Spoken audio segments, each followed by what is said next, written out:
నమస్కారం సార్, నా పేరు పి రామారావు అండి. నేను బోర్డర్ సెక్యూరిటీ ఫోర్స్లో డిఫెన్స్లో డ్యూటీ చేస్తున్నాను. ఇక్కడ అమరావతి చిత్రకళలో పెయింటింగ్ ఎగ్జిబిషన్ ఉందని తెలియడంతో నేనైతే రావడం జరిగింది. ఒక 4 days లీవ్ తీసుకొని అయితే వచ్చాను. రావడం జరిగింది సార్. ఇప్పుడు ఇక్కడైతే చాలా చాలా అందమైన చిత్రాలు చాలా చాలా అద్భుతంగా అయితే ఉన్నాయి.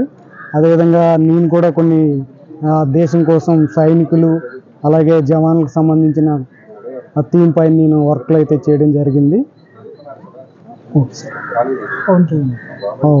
సార్ అదేవిధంగా నేనైతే ఒక వర్క్ మన డిప్యూటీ సీఎం గారు పవన్ కళ్యాణ్ గారు వస్తారని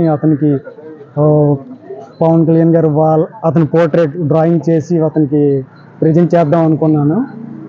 దాన్ని అయితే ఒక 2 daysలో వర్క్ చేసి మరి అర్జెంటుగా నేను లీవ్లో వస్తూ దాన్ని కంప్లీట్ చేసి అతనికి అయితే ఇద్దాం అనుకున్నాను.